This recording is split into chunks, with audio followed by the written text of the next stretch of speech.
حدیث شریف میں آتا ہے نا کہ رسول اللہ صلی اللہ علیہ وسلم جب مکہ مکرمہ سے مدینہ منورہ جا رہے تھے نا، ہجرت والے راستے پر جس کو طریق الہجرہ کہتے ہیں، حضور مڑ مڑ کے دیکھیں اس کو، مکے کو مڑ مڑ کے دیکھیں. یہ وطن کی محبت سنت ہے. اچھا، وطن کی جو محبت ہے نا، یہ سنت ہے. آپ جتنے بھی بار دنیا میں رہے نا، قدرتی بات ہے کہ آپ کو آخر زندگی میں اپنا گاؤں یاد آتا ہے، آپ کو اپنے وہ قبریں یاد آتی ہیں، اپنا ماحول یاد آتا ہے. تو اسی فرمایا وطن کی محبت سنت ہے. اور مکہ مکرمہ کو یوں دیکھتے ہیں بار بار حسرت سے. اور پتہ کیا کہتے ہیں، اور مکہ تجھے چھوڑنے کا دل نہیں کرتا، میرا نہیں چھوڑنے کا دل کرتا، لیکن کیا کروں، یہ لوگ رہنے نہیں دیتے ادھر، یہ لوگ تنگ کرتے ہیں. آپ مدینہ منورہ تشریف لے گئے، تسلی ہوئی کہ محبوب ہم آپ کے لیے مدینہ کو حرم بنائیں گے، آپ وہاں جائیں. اب مدینہ منورہ کی جو تاریخ ہے نا، یہ اللہ کی دھرتی پر وہ شہر ہے جس کا فاتح کوئی نہیں ہے. یہ شہر کسی نے فتح نہیں کیا. یعنی آپ فاتحین کی تاریخ پڑھیں نا، کس شہر کو کس نے فتح کیا.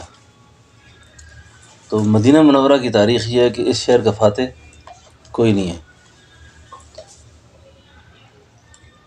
کیوں کہ یہ نبی آخر زمان کا بسیرا تھا، اس میں آپ نے آرام کرنا تھا ادھر. اور اس دھرتی کی مٹی سے اللہ نے آپ کا خمیر بنایا تھا. پیدا آپ یہاں ہوئے، کہاں پیدا ہوئے؟ مکہ. اور کس محلے میں ہوئے؟ معلّہ کے اندر. محلہ کے اندر. معلّہ. محلہ. ہم مسفلہ میں ہیں اس وقت. یہ جس جگہ ہم رہ رہے ہیں نا، اس کو کیا کہتے ہیں؟ مسفلہ. مسفلہ. جہاں اللہ کے نبی پیدا ہوئے اس کو کیا کہتے ہیں؟ معلّہ. آپ کی عظمت کی پیش نظر اللہ نے اس کا بھی لحاظ رکھا کہ آپ کو جہاں پیدا کیا نا، وہ اونچی جگہ تھی. اور یہ مسفلہ ڈلوان کو کہتے ہیں، نچلی جگہ کہتے ہیں، تاکہ کبھی کوئی یہ نہ کہے کہ وہ جو عبداللہ کے گھر بیٹھا وہ نیچے نہیں مسفلہ میں، نہ ایسا نہ کہے. وہ اوپر جو محلہ کا محلہ ہے نا، اس میں ایک بچہ پیدا ہوا ہے اونچی جگہ پہ. آپ کا جائے پیدائش یہ ہے، جائے مدفن مدینہ منورہ ہے. اور مدینہ منورہ سے آپ کا خمیر لیا گیا تھا، آپ کی مٹی وہاں سے لی تھی اللہ. اب مدینہ منورہ کا فاتح کوئی نہیں ہے. مدینہ منورہ کی تاریخ میں یہ ہے، آپ کی پیدائش سے پہلے یہ آپ کا اعزاز ہے کہ کوئی نبی ایسا نہیں ہے جس کی پیدائش سے پہلے اس پر ایمان لانے والے موجود ہوں. یہ اللہ کے نبی کی شان ہے کہ آپ کی پیدائش سے پہلے آپ پر ایمان لانے والے موجود تھے نا. مدینہ منورہ کے اندر یمن کا بادشاہ، جیسے مصر کے بادشاہوں کو فرعون کہا جاتا ہے. فرعون کسی ایک نام کا نام، ایک شخص کا نام نہیں ہے. فرعون ایک کلچر کا نام ہے، ایک تہذیب کا نام ہے، ایک بادشاہت کا نام ہے.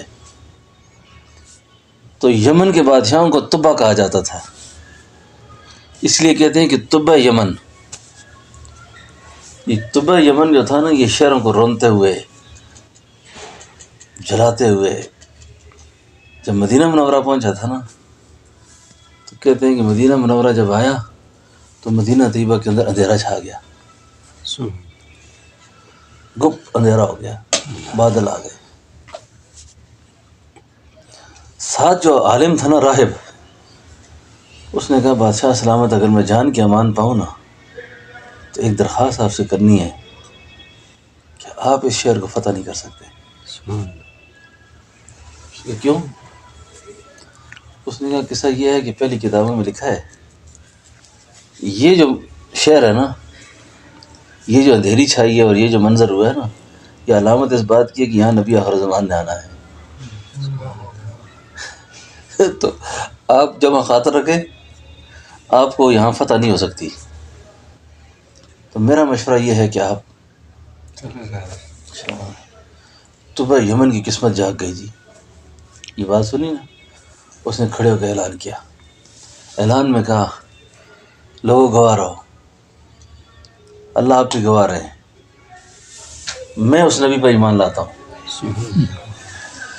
اگر کہنے لگا یا نبی اللہ اگر آپ میری زندگی میں آ گئے تو آپ مجھے اپنے نوکروں میں پائیں گے, اپنے غلاموں میں رکھیں گے آپ, اور اگر ایسا نہ ہو سکا تو یا نبی اللہ میں اس مدینہ منورہ میں آپ کے لیے گھر بنا کے جا رہا ہوں, یہ میری طرف سے آپ کو تحفہ ہوگا. اور جب آپ کو قوم تنگ کرے گی مکہ مکرمہ میں اور آپ ہجرت پہ مجبور ہوں گے, جب آپ یہاں تشریف لائیں گے تو آپ نے میرے گھر میں آ کے ٹھہرنا ہے, اور یہ آپ کو تحفہ ہے. یہ مدینہ منورہ ہے. اچھا آپ جب یہاں سے تشریف لے گئے نا, بڑا دلچسپ واقعہ یہ. اوس اور خزرج کے جو قبائل تھے وہاں پر, اور مدینہ طیبہ کے اندر بڑے اور قبیلے بھی آباد تھے جو انصار بنے, مسلمان ہو گئے تھے. اب اللہ کے حبیب صلی اللہ علیہ وسلم جو تشریف لے گئے نا مدینہ منورہ, تو وہ جو طلع البدر علینا کی جو گیت گا گا کے بچیوں نے استقبال کیے اور دف بجائے, وہ جو لوگ استقبال میں کھڑے تھے نا, ہر قبیلے کا بڑا یہ چاہتا تھا کہ حضور میرے گھر آئیں, آپ میرے گھر آئیں. اب قبائل کا مزاج ہے, میں ان کے ساتھ جاتا ہوں تو یہ خفا ہو جائیں گے, ان کے ساتھ جاتا ہوں تو وہ خفا ہو جائیں گے. اب سارے کھڑے ہیں, میں کدھر جاؤں ابھی؟ اب محبوب تو سب کے ساتھ جائیں نا, اب کیا کریں؟ سنیں, فراست جو ہوتی ہے نا, فراست, حکمت اور دانائی, اس کے بارے میں لکھا ہے کہ اللہ نے 100 حصہ پیدا کی, عقل, دانائی, فراست, شعور, علم, آگاہی. 100 حصے میں سے اللہ نے ایک حصہ آدم علیہ السلام سے لے کر قیامت تک سارے نبیوں کو, صحابہ کو, ولیوں کو, بزرگوں کو, ڈاکٹروں کو, دانشوروں کو, جتنی مخلوق تھی سب کو اللہ نے ایک حصہ عقل دیا, اور 99 حصہ عقل اللہ نے اپنے محبوب کو دیا. 99 حصہ. اب آپ دانا ہیں بہت, آپ پر تو علوم ہی آپ کی وجہ سے ہیں سارے.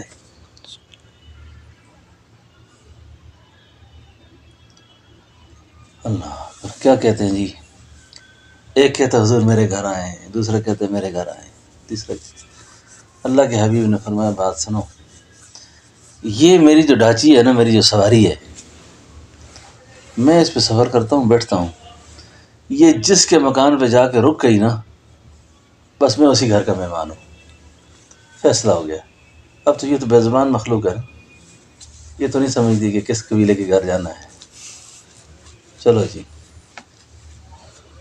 وہ سواری چلتے چلتے سیدنا ابو ایوب انصاری کے مکان پہ ٹھہر کے جا کے, اور یہ ابو ایوب انصاری کے جو مکان ہے نا, یہ وہی مکان تھا جو طبع یمن تعمیر کر کے گیا تھا. سمجھ گئے؟ یہ بڑی عجیب سیرت ہے یہ.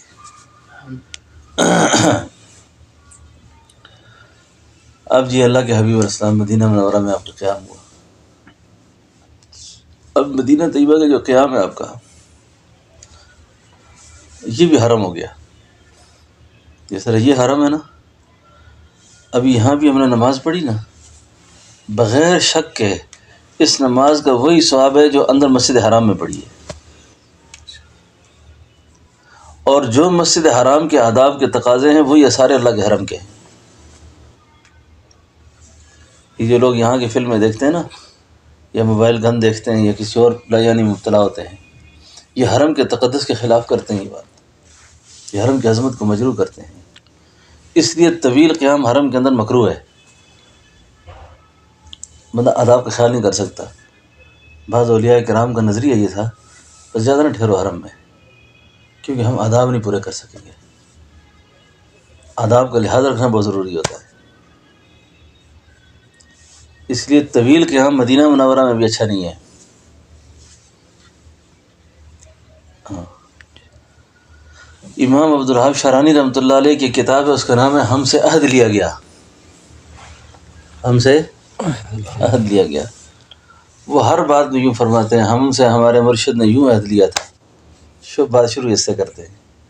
اس میں ایک بات انہوں نے بڑی عجیب لکھی ہے کہ کسی آدمی کو مسجد نبوی کے اندر اس کے پیٹ میں ہوا بھر جائے، گیس کا اخراج ہو تو بھاگ جائے مسجد سے، نکلے مسجد سے باہر. یعنی مسجد نبوی کے اندر وہ ہوا بھی خارج نہ کرے، وضو بھی نہ توڑے اندر. اور مسجد نبوی کے جو آداب ہیں، اس کے جو تقاضے ہیں، ان کو بجا لائے. ان میں یہ جو مسجد نبوی ہے نا، جہاں ہم بیٹھتے ہیں، کئی لوگ جالیوں کے پاس صلاۃ والسلام پیش کرتے ہیں، کئی لوگ قدمین کی طرف سے کرتے ہیں. اولیاء امت کی بڑی جماعت کا اتفاق ہے کہ مسجد نبوی ساری ہی مواجہ ہے. جو اللہ آپ کو سلام جالیوں سے پہنچاتا ہے نا، وہی اللہ پیچھے سے ہی پہنچاتا ہے. یعنی ہم تو اس عقیدے کے قائل ہیں. اسلام کون پہنچاتا ہے؟ اللہ. تو مسجد نبوی کے مستقل آداب ہیں. پھر آپ جب مسجد نبوی میں داخل ہونا، جس کو باب السلام کے راستے سے داخل ہونا کہتے ہیں، اور روضہ مبارک کے پاس جائیں آپ، تو یہ الفاظ ذہن میں ہوں کہ روضے پہ حاضر ہونے والا ادب، تواضع اور خشوع، اس کو لازم پکڑ لے. یہ کیمرے ویمرے اور فوٹو اور یہ خرافات بالکل نہ کرے. اللہ اللہ اللہ. مسجد نبوی کے آداب میں سے، روضہ انور کے آداب میں سے، یہ اتنا اونچا ادب ہے کہ باب السلام سے داخل ہونے والے جنید اور بایزید اپنی سانس روک لیتے تھے. اونچا سانس نہ لینا، کہیں بے ادبی نہ ہو جائے. یہ کھڑچ کھڑچ کھڑچ کھڑچ فوٹو ادھر سے ادھر سے، یہ کہاں خشوع رہتا ہے اس میں؟ کہاں تواضع رہتی ہے؟ کہاں ادب رہتا ہے؟ ایسی بے ادبی نہیں کرنی چاہیے. کبھی بھی کبھی ایسی بے ادبی نہیں کرنی چاہیے. آج کل کسی کو مسئلہ سمجھاؤ، کہتے ہیں فوٹو ناجائز ہے اس کیمرے میں. بھائی ہم اس کو ناجائز نہیں سمجھتے، حرام نہیں سمجھتے، لیکن اس جگہ کا تقدس ایسا ہے، اس جگہ کی عظمت ایسی ہے کہ یہاں پہ یہ کام نہیں کرنا چاہیے. آپ کی یکسوئی تقسیم ہو جائے گی. آپ چاہیں گے کہ میرے فوٹو لوگ دیکھیں، تو یہ تو وما امروا الا لیعبدوا اللہ مخلصین لہ الدین کے خلاف ہے. یہ حج عمرہ تو ایسی عبادت ہے، یہ تو محض اللہ کے لیے کرنی تھی. اس کا اجر ہم پیسے خرچ کر کے ایک فوٹو پہ گوا دیں سارا کچھ. کیا خیال ہے آپ کا؟ بالکل صحیح فرمایا. جی. یہ رمضان میں ہم آئے، خلاف مزاج سونا کھانا پینا رہنا، مجاہدہ ہے نا یہ سارا. اسی مجاہدے پہ تو اجر دیں گے اللہ. تو کیا بدبختی آئی، صلاۃ والسلام پیش کیا ساتھ. نہ، ایسا نہیں کرنا. ادب، خشوع اور تواضع کو لازم پکڑ لے، اور حیت کے مقام پہ اپنی نگاہوں کو نیچا رکھے. جس طرح صحابہ کرام آپ کی حیات طیبہ میں آپ کے سامنے جب کھڑے ہوتے تھے تو نظروں کو جھکا کے کھڑے ہوتے تھے. اور روزہ اطہر پہ جب پہنچے نا، اس صیغے کے ساتھ سلام پڑھے، الصلاۃ والسلام علیک یا رسول اللہ، الصلاۃ والسلام علیک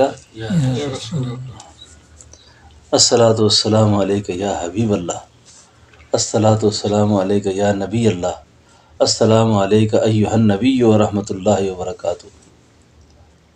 اور اس صیغے کے جتنے درود بھی ہیں وہ بڑی ادب سے پڑھ لے. ٹھیک ہے. اب وہاں جانے والوں کی کیفیات الگ الگ ہیں. آپ کے ساتھ ایک پڑھنے والا سلام کر رہا ہے اور سلام کا جواب ان کانوں سے سنتا بھی ہے اور دوسرا نہیں سن سکتا. بات سمجھے؟ یہ اپنی اپنی کیفیات ہے، اپنے اپنے حالات ہیں وہاں پر.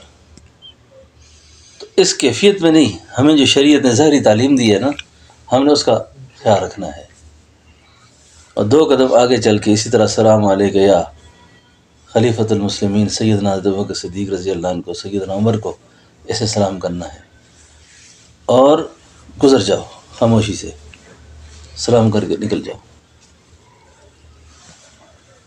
ہمارے حضرت جی صاحب رحمۃ اللہ علیہ کے ایک شعر ہے، سنائیں آپ کو؟ یہ حضرت ہی کی لے ہے. اور آپ فرمایا کرتے تھے، حضرت کے اندر بڑی تواضع تھی، کبھی یہ نہیں فرماتے تھے یہ میرا شعر ہے. یہ شعر ان کی تواضع میں ایک بات یہ تھی کہ شعر کے آخر میں اپنا نام لیتا ہے نا، انہوں نے بہت شاعری کی ہے، اپنا نام آخر میں نہیں لیا، اپنا نام نہیں لیا. بس یہ حالات تھے ان کے. تو جب مدینہ منورہ گئے نا، مدینہ طیبہ، تو پتہ کیا کہا؟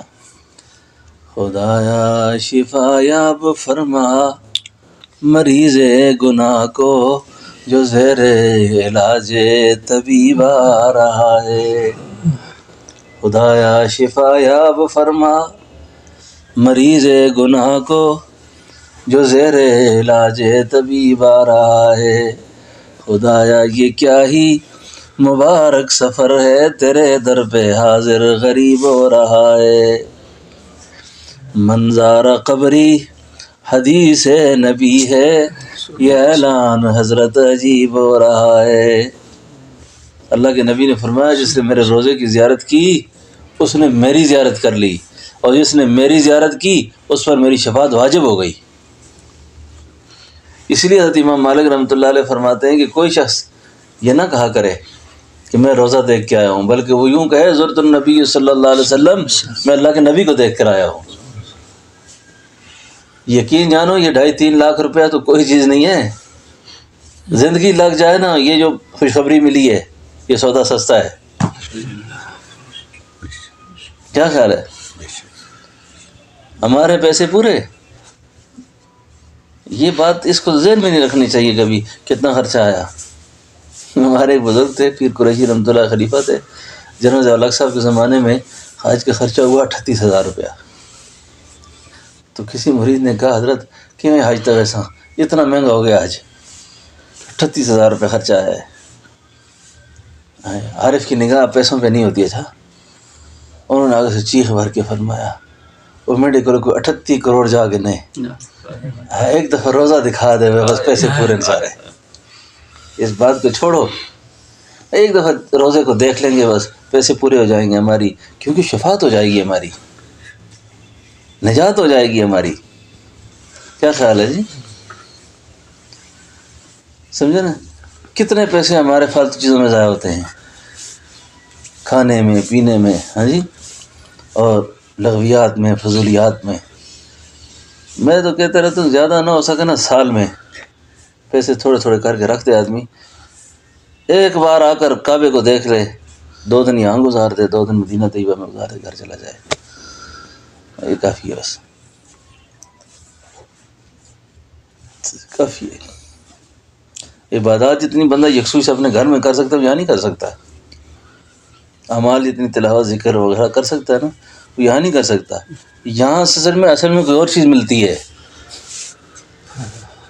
یہاں کے فیض و تجلیات جو ہے نا وہ ظلمت کو جلاتی ہیں، تاریکی کو ختم کرتی ہیں. سمجھو کیا کہا؟ منظار قبری حدیث نبی ہے، یہ اعلان حضرت عجیب ہو رہا ہے. خدایا شفا یاب فرما مریض گناہ کو جو زیر علاج طبیب آ رہا ہے. روزہ اطہر کی تجلیات، کعبۃ اللہ کی تجلیات، حرم کی تجلیات. اس لیے پوری کوشش کرنی چاہیے، مدینہ طیبہ ہو یا حرم کعبہ ہو، کہیں بھی ہو، نظروں کی بہت حفاظت کرے، سیل کر دے ان کو، نظروں کی. کیوں؟ جس آدمی نے حرم میں گناہ نہیں چھوڑا نا یہ گناہ نہیں چھوڑ سکتا. اچھا یہ گناہ پیچھا کرے گا اس کا، کیونکہ حرم کی سیاکاریاں، حرم کے گناہ یہ بندے سے چمٹ جاتے ہیں پھر. اس لیے بڑے نازک تر مقامات ہیں یہ. ایک عارف نے کہا اللہ کے عرش سے بھی جو نازک تر مقام ہے نا، اللہ کے عرش سے بھی جو وہ روضہ رسول ہے، اللہ کے حبیب کا گھر ہے وہ. بات سمجھو میری. اب ادب، خشوع اور تواضع جو ہے نا، اس کو لازم پکڑ کر پھر سلام پڑھے. اور کبھی بھی اللہ اس فتنے سے سب کو بچانا. یہ بد نظری بہت بڑا وبال ہے. اچھا بد نگاہی جو ہے نا، بد نگاہی، کوئی صورت سینے میں کھپ جائے نا، یہ بد نظری ایسی چیز ہے کہ آدمی ذلیل و خوار ہو جاتا ہے آدمی. پھر یہ جو طلاق کی شرح بڑھی ہے نا، لوگوں نے عورتوں کو طلاقیں دینا شروع کی ہیں، اس طلاق کے پیچھے بھی بد نظری ہوتی ہے. اصل میں اپنی عورت پسند نہیں ہوتی، عورتوں کو دیکھ دیکھ کے نا وہ عکس اندر بیٹھے ہوتے ہیں، اور اس کا نتیجہ کیا ہوتا ہے؟ گھر تباہ و برباد ہو جاتے ہیں. اسی کہتے ہیں نا، یہ علماء امت کی، صلاح امت کی زندگیاں اپنے گھریلو 100% کامیاب زندگی ہوتی ہے. کامیاب زندگی ہوتی. کیوں کامیاب ہوتی ہے؟ اس لیے کسی کو دیکھتے نہیں ہیں، ان کو اپنی بیویوں سے پیار زیادہ ہوتا ہے، یہ گھر سے نکلتے نہیں ہیں باہر. جی تو گھر سے بندہ باہر نہ نکلے تو بیوی شکایت کرے گی کہ تم آپ دیر سے کیوں آتے ہو، گھر 12 بجے کیوں آتے ہو، 1 بجے کیوں آتے ہو. وہ کدھر 1 بجے ہے، 12 بجے وہ جاتے ہی نہیں گھر سے باہر. کیوں؟ بدنگاہی بڑی خطرناک چیز ہے، بدنظری خطرناک ہے. تو حرمین کے اندر اس کا بہت زیادہ خیال رکھنا چاہیے. حرمین میں اس کا بہت خیال رکھنا چاہیے. اب جناب مدینہ طیبہ کی حاضری میں صلاۃ و سلام، درود پاک کی کثرت، یہ مدینہ طیبہ کا پکا وظیفہ ہے بس. اور سلام کے لیے نا جالیوں کے سامنے یا اندر سے ادھر ادھر سے جانے کی بھی اتنی زیادہ وہ نہ کرے، دور سے بیٹھ جائے. یہاں بیٹھے وہاں بیٹھے، غنیمت ہے تیری محفل میں جہاں بیٹھے. کوئی غرض نہیں ہے اس کا. ادھر بیٹھا ہے تو پھر بھی، ادھر بیٹھا ہے پھر بھی. کچھ ایسے ہیں جو جالیوں پہ جا کے بھی دور ہیں، کچھ ایسے ہیں جو جالیوں پہ نہیں قریب لیکن پھر بھی حضور کے قریب ہیں وہ. ٹھیک ہے نا، یہ اس تکلف میں نہیں پڑھنا چاہیے. اسلام بھائی وہ کفایت شاہ صاحب یاد آ ہی گئے. وہ ایک شعر پڑھا کرتے تھے، مجھے کہتے حضرت آپ پڑھا کریں یہ شعر. وہ شعر تھا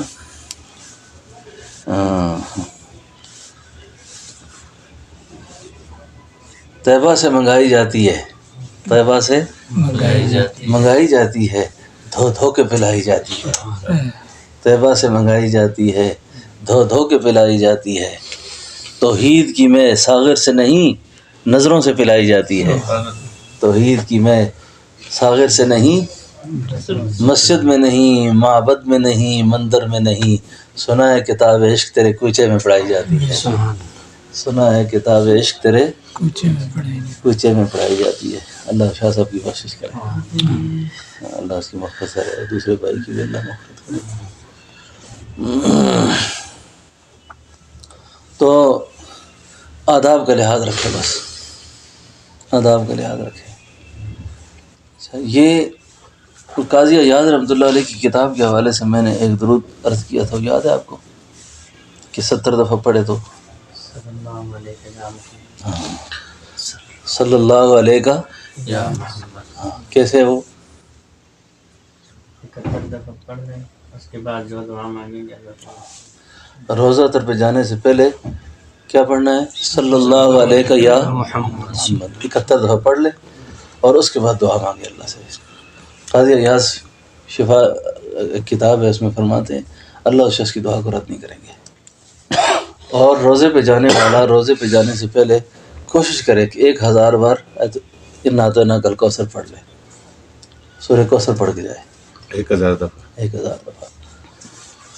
اور وہاں کا جو ماحول ہے نا انتظامیہ کا، وہاں اڑی نہ کرے. یہ پٹھان لوگ اڑی بہت کرتا ہے نا، کہ ادھر کھڑا ہوگا وہ فوجیوں کے ساتھ نہیں چھیڑ چھاڑ کرنی، پولیس والوں کے ساتھ، ان کا اپنا ضابطہ ہے۔ میں پوری کوشش کرتا رہتا ہوں کہ ان کو بولنے کا موقع نہ ہو کہ ہم نکل جائیں یہاں سے، یعنی وہ تو پھر نکالتے ہیں نا زور سے، یہ بھی بے ادبی ہے بہت بڑی۔ موقع نہ آئے، وہ موقع ہی نہ ہے، بس آپ ایک سلام پڑھ لیں، بس وہ جو آپ نے پڑھ لیا آپ کو پتہ ہے، اللہ کو پتہ ہے، نبی کو پتہ ہے سارا کچھ، آپ چپ کر کے بس وہاں سے نکل جائیں، آپ چھیڑ چھاڑ کرنے کی وہاں ضرورت نہیں ان کے ساتھ۔ تو اس عقیدت احترام کے ساتھ جتنا وقت گزرے وہاں گزارے، اور باہر نکل جائے اور باہر سلام پڑھ لے۔ اور مراقبہ جو ہے نا، مراقبہ حقیقت محمد صلی اللہ علیہ وسلم، باہر نکل کر جس جگہ کوئی مناسب جگہ مل جائے، تھوڑی دیر کے لیے آنکھیں بند کر کے تصور کے ساتھ کہ جو رحمت اور فیض اللہ کے حبیب علیہ السلام کے قلب اطہر پر آ رہا ہے، اس قلب اطہر سے فیض میرے قلب پر آ رہا ہے، اور میرے دل کی ظلمت سے ہی دور ہو کے میرے دل اللہ اللہ کرنے میں مصروف ہو گیا ہے۔ یہ بھی ایک بزرگوں کا طریقہ ہے، کرے کوئی تو جس کو آئے طریقہ تو کر لے۔ تو یہ ہے مدینہ طیبہ کے آداب، مدینہ طیبہ کے آداب ہیں یہ، ان کا بہت خیال رکھیں۔ تو اللہ جل شانہ ہماری مدینہ طیبہ کی حاضری سے پہلے ہماری خبر وہاں چل جائے، ہماری خبر چل جائے۔ محمد کا روضہ قریب آ رہا ہے، محمد کو بلندی پہ اپنا نصیب آ رہا ہے، فرشتوں یہ جا کے پیغام دے دو کہ خادم تمہارا سعید آ رہا ہے، خادم تمہارا سعید آ رہا ہے۔ تو بس اس کا بہت خیال رکھیں، ٹھیک ہے نا جی، اس کا خیال رکھیں بہت زیادہ۔ باقی ایک بات اور مجھے بھول گئی تھی، صاحب یہ بڑی یاد سے سب ساتھی کوشش کریں، یہ میری اپنی اللہ تعالیٰ نے میرے دل میں یہ بات پیدا کی، کسی کتاب میں نہیں پڑھی میں نے۔ اللہ کے حبیب علیہ السلام کے سامنے کھڑے ہو کر کہ لا الہ الا اللہ محمد رسول اللہ، آج میں آپ کے سامنے کلمہ پڑھ رہا ہوں، آج حضور میں آپ کے سامنے، وہ بچپن میں اسکول میں استادوں نے پڑھایا تھا، گھر میں ماں نے پڑھایا تھا، لیکن حضور میں آج آپ کے سامنے آپ پر ایمان لاتا ہوں، لا الہ الا اللہ، پھر کہیں اشہد ان لا الہ الا اللہ و اشہد ان محمدً عبدہ و رسولہ، یہ بھی آپ کے سامنے آپ کی ختم نبوت کی گواہی دیتا ہوں، آپ پر ایمان لاتا ہوں میں۔ پھر آمنت باللہ پڑھ لے اور درخواست کرے یا نبی اللہ یہ سب چیزیں میری آپ کے پاس امانت ہیں، یہ آپ کے پاس میں اپنی امانت چھوڑ کے جا رہا ہوں۔ مجھے میری والدہ صاحب نے بتایا تھا کہ جب روزے پہ سلام کرو تو حضور کو یہ کہہ کر نہ جایا کرو کہ میں جا رہا ہوں۔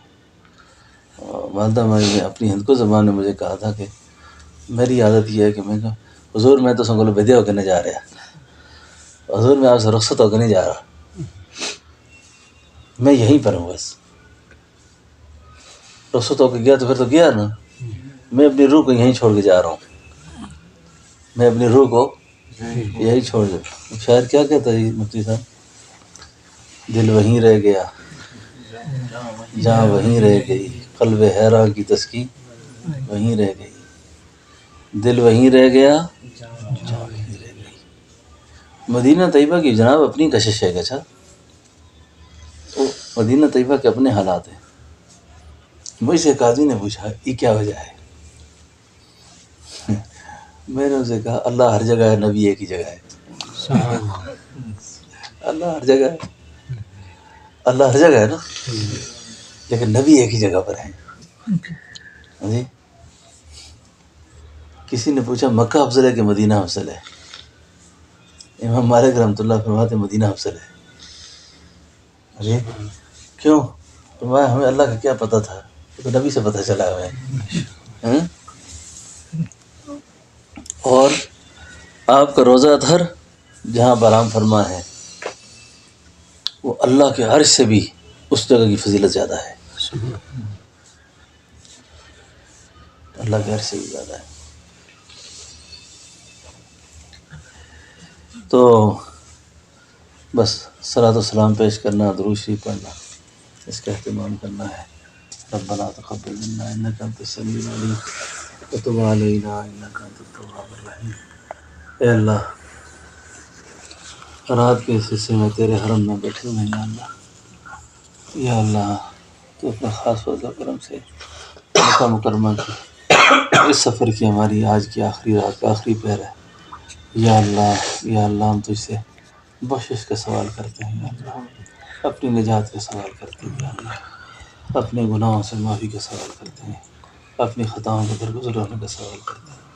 اے اللہ تو ہم سب کو معاف کر دے، اللہ تو ہم سے گناہوں کی ظلمت میں ہم سے دور کر دے، ہماری غفلت کو تائیں ختم کر دے، اللہ بری موت سے برے انجام سے ہمیں بچا دے، اللہ بری موت سے برے انجام سے بچا دے، خاتمہ بالخیر یا اللہ ایمان پہ کر دے، اے اللہ خاتمہ ایمان پہ کر دے، یا اللہ خاتمہ ایمان پہ کر دے، اللہ معذور نہ کرنا، اللہ محتاج نہ کرنا، اللہ پاگل نہ کرنا، اللہ مجنون نہ کرنا، اللہ فالج سے بچانا، اللہ کوڑ سے بچانا، اللہ دیوانہ ہونے سے بچانا، اے میرے اللہ تو ہم سب کو شرما یہاں والی بیماریوں سے بچانا، اللہ تو کینسر سے بچانا، اے اللہ تو دل کے امراض سے بچانا، اے اللہ تو ایکسیڈنٹ کی موت سے بچانا، اے اللہ تو پریشانی والی موت سے بچانا، اسپتالوں میں یا اللہ کومے میں پڑے رہتے یا اللہ ایسی موت سے بچانا یا اللہ ڈاکٹر ہر طرف سے سینے پہ چڑھ کے ہماری سانس نکالے یا اللہ ایسی موت سے بچانا یا اللہ بے آبرو ہونے سے بچانا، بے عزت ہونے سے بچانا یا اللہ، عزت کی موت، شہادت کی موت، سعادت کی موت، سجدے کی موت اللہ نصیب فرمانا یا اللہ، ایسی موت ہو جو دنیا کے لیے قابل رشک بن جائے یا اللہ، ہمارا جینا ہمارا مرنا اللہ اس کو قابل رشک کر دے یا اللہ، اے اللہ قابل رشک کر دے یا اللہ، اللہ اپنے فضل و کرم سے ہماری دعا کو قبول کر دے، اللہ ہمیں بخش، ہمارے ماں باپ کو بخش، ہمارے بہن بھائیوں کو بخش، ہمارے پیروں استادوں کو بخش یا اللہ، ہمارے اہل تعلق کو بخش، اے اللہ جس سے ہمارا تعلق ہے سب کو بخش یا اللہ، سب کی نجات کر اللہ، سب کو معاف کر، اے اللہ ہمارے والدین اس وقت قبروں میں ان کے حقوق ہم نے ادا نہیں کیا، اللہ معاف کر، ان کے حق میں جو کمیاں کوتاہی اللہ معاف کر، ہماری ٹوٹی پھوٹی جتنا اعمال ہے اللہ اس کا ثواب ان کی روحوں کو پہنچا یا اللہ، ہماری عمری کی خبر ان کی روحوں کو بچا کے اللہ ان کو خوش کر دے، اللہ ان کو خوش کر دے، اللہ ان کو خوش کر، اللہ ان پہ رحم کر، اللہ ان پہ مہربانی فرما، اللہ ان پہ آسانی فرما، اللہ ان پہ آسانی کر یا اللہ، اے اللہ جی ہمارے بچوں کی ہماری بچیوں کو مقدر نصیب اچھے کر، اللہ اولاد کے دکھوں سے بچانا، اولاد کی آزمائشوں سے بچانا، اولاد کی پریشانیوں سے بچانا، اللہ ہماری زندگی میں ہمیں اولاد کے دکھ نہ دینا ہے اللہ، اولاد کے صدمے نہ دینا ہے اللہ، اولاد کے غم نہ دینا، اولاد کی پریشانیوں سے بچانا یا اللہ، ہمارے مرنے کے بعد یا اللہ ہمارے بچوں کو ہماری بچیوں کو ذلیل رسوا نہ کرنا یا اللہ، کبھی ان کو تنگ دست نہ کرنا، کبھی مقروض نہ رکھنا یا اللہ، کبھی ان کو یا اللہ پریشان نہ رکھنا، رزق حلال وافر دینا یا اللہ، اللہ تو نے یہ بچے بچیاں دی ہیں، اولاد دی ہے، خدا تو اس کی تربیت کرنا اللہ، آپ ہی اس کی تربیت کرنا، آپ ہی ان کے لیے اللہ آسانیاں پیدا کرنا اللہ، خود ہی ان کے لیے عافیت فرمانا یا اللہ، خود ہی عافیت کا معاملہ فرمانا، اے اللہ خود ہی عافیت کا معاملہ فرمانا، اے اللہ جن دوستوں نے دعاؤں کا کہا لکھا امید رکھی ہے اللہ، یہ ساری دعاؤں ان کے حق میں بھی قبول فرمانا یا اللہ اپنے خاص فضل و کرم سے جن جن کے لیے ہم دعائیں کرتے ہیں، دعائیں مانگتے ہیں اللہ، یہ دعائیں ان کے حق میں قبول کرنا، ہماری اولاد کے حصے میں یا اللہ رزق حلال وافر لکھنا یا اللہ، حرمین کی حاضریاں وافر لکھنا یا اللہ، حرمین کی حاضری کو بار بار اللہ توفیق دینا یا اللہ، فلسطین والوں کی مدد فرمانا، غزہ کے مسلمانوں کی مدد کرنا یا اللہ، اپنے خاص فضل و کرم سے پاکستان پر رحم فرمانا، اندرونی بیرونی خطرات و خلفشار سے پاکستان کو محفوظ رکھنا، ہماری فوج کو، ہمارے اداروں کو، ایٹمی طاقتوں کو اللہ اس کی حفاظت کرنا یا اللہ، حفاظت کرنا، ہماری فوج کو، ہمارے اداروں کو کفار کی آنکھوں میں آنکھیں ڈال کر بات کرنے کا حوصلہ نصیب فرمانا یا اللہ، بے غیرتی سے، بے حیائی سے، بزدلی سے اللہ محفوظ رکھنا یا اللہ، اپنے خاص فضل و کرم سے یہ جتنے ساتھی میرے ساتھ آئے بیٹھے ہیں یا اللہ، یہ سب تیرے در کے فقیر ہیں یا اللہ، ان سب کو نواز دے یا اللہ، ان سب کو پاس کر دے یا اللہ، ان سب کو پاس کر دے یا اللہ، ان کا دنیا بھی اچھی کر دے اللہ، ان کی آخرت بھی اچھی کر دے اللہ، ان کی دنیا بھی آخرت کر، ان کی آخرت بھی اچھی کر دے اللہ، ان کی قبر اچھی کر، ان کی قیامت اچھی کر یا اللہ، ہماری جماعت طریقہ عالیہ نقشبندیہ میں جتنے لوگ مجھ سے متعلق ہیں یا اللہ، کسی سے حساب نہ لینا یا اللہ، کسی سے حساب نہ لینا یا اللہ، کسی سے حساب نہ کرنا یا اللہ، بغیر حساب و کتاب کے اللہ ان کو پاس کر دینا یا اللہ، بغیر حساب کتاب کے پاس کر دینا یا اللہ، اگر حسابوں پہ بات آ گئی تو ہم نہیں دے سکتے یا اللہ، اللہ اگر تیری پکڑ میں آ گئے تو کچھ نہیں کر سکتے.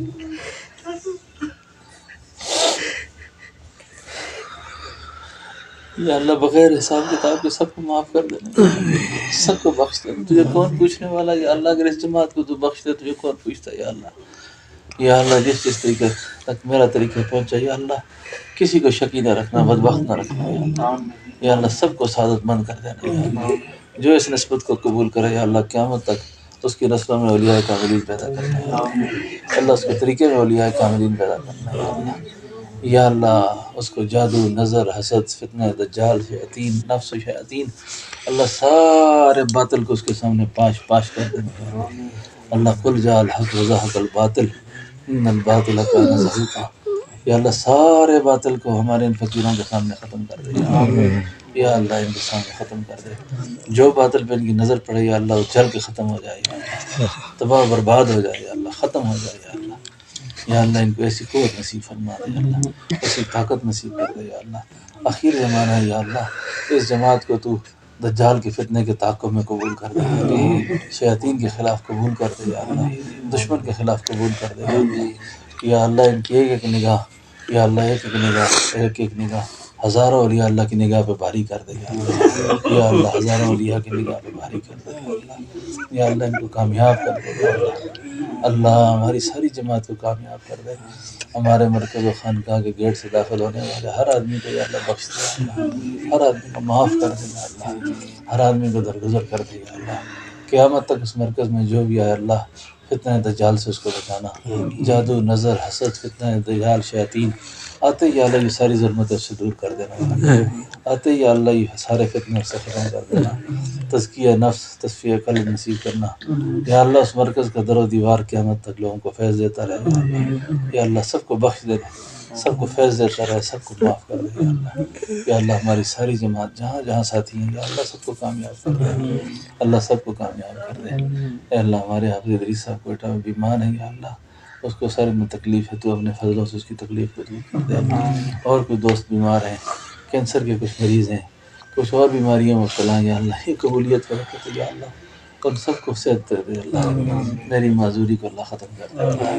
اللہ میری بیماریوں کو دور کر دے. اللہ ظاہری باطنی بیماریاں دور کر دے، تکلیفیں ختم کر دے. یا اللہ ان سارے ساتھیوں کی تکلیفیں ختم کر دے، سب کی معذوریاں ختم کر دے. اللہ یہ ساری دعائیں ہمارے بچوں کے، ہمارے اہل خانہ کے حق میں قبول کر دے. یا اللہ تمام احباب کے حق میں قبول کر دے، ساری جماعت کے حق میں قبول کر دے. یا اللہ جن فقیروں کا ہم پیچھے چھوڑا ہے یا اللہ ان کو حق میں یہ ساری عبادات، سارے اعمال ان کے حق میں قبول کر دے، سب کو پاس کر دے. یا اللہ اللہ سب کو جزائے خیر نصیب فرما دے، سب کو جزائے خیر نصیب فرما دے. کل کا مدینہ طیبہ کا سفر اللہ ہمارا آسان فرما دے، اللہ آسان فرما دے، اللہ قبول فرما دے. یا اللہ جو ساتھی یہ سارے فقیر بیٹھے ہیں، یا اللہ جو ساتھیوں نے ان کی خدمتیں کی ہیں، ان کی لانے کا ذریعہ بنے ہیں، اللہ ان کو جزائے خیر نصیب فرما. یا اللہ ہمارے ساتھ جتنے ساتھی آئے ہیں جو ایک دوسرے پہ خرچ کیا انہوں نے، اللہ اس کے جزائے خیر انہیں نصیب فرما، اس کا بہتر بدلہ اللہ نے نصیب فرما. میرے سفر کے جنہوں نے انتظام کیا اللہ انہیں جزائے خیر نصیب فرما، دنیا آخرت اللہ ان کی اچھی فرما، اللہ ان کی قبر قیامت اچھی فرما، بچوں کی خوشیاں نصیب فرما. یا اللہ سارے ساتھی ضرورت مند ہیں، اپنے اپنے گھروں کی پریشانیاں ہیں، مقروض ہیں، اللہ اس کی ادائیگی کا خلا پیدا فرما، اللہ آسانیاں پیدا فرما، اللہ خیر پیدا فرما. صلی اللہ تعالیٰ علی خیر خلق محمد. مدینہ منورہ کے آداب میں ایک بات مجھ سے رہ گئی، مدینہ منورہ میں ہدایہ دینا چاہیے. مدینہ منورہ میں ہدیہ، ساتھی خدمت کریں اور یہ جیب کے اندر نا چھوٹے موٹے پیسے رکھیں. حرم کے فقیروں کو کبھی نظر انداز نہ کیا کریں، سمجھے نا. کوئی مانگ لے وہاں پر نا اس کو یہ نہ کہیں گے نہیں ہے میرے پاس، 1 ریال دے دو اس کو، 100 روپے اپنا پاکستان کا دے دو جو جیب میں رکھا ہوا ہے، ٹھیک ہے نا. کوئی مانگنے والا آ جائے تو اس سے بحث نہیں کرنی، اس کو آگے سے کچھ نہ کچھ دے دینا ہے. اور ہدایہ کی جو سنت ہے نا، ہدایہ کی وہ ساتھی ایک دوسرے کو بھی دے سکتے ہیں، اس کے لیے امیر غریب ہونا ضروری نہیں ہے. اور مدینہ طیبہ میں ہدایہ دینا چاہیے، خدمت کرنی چاہیے، ایک دوسرے کی اکرام کرنا چاہیے. اور جتنا اکرام کریں گے نا اس میں بڑی خیر ہوتی ہے، میں سمجھے نا، ہاں بڑی خیر ہوتی ہے. اس لیے ہدیہ کے لیے ضروری نہیں ہوتا کہ آپ کے پاس زیادہ پیسے ہوں. 1 ریال بھی کسی کو ہدیہ دے دیا، 2 ریال دے دیے، ہاں جی 5 ریال کسی کو ہدیہ دے دیے، اور وہاں جو فقیر بیٹھے ہوتے ہیں کئی ایک ان کی خدمت کر دی، یہ بہت ضروری ہے۔ ہاں اس کا بہت خیال رکھیں۔ حرم میں ایک دوسرے کی رعایت رکھنی، خدمت کرنی بھی بڑی ضروری ہے۔ ٹھیک ہے سہیل صاحب، آپ سن لیں۔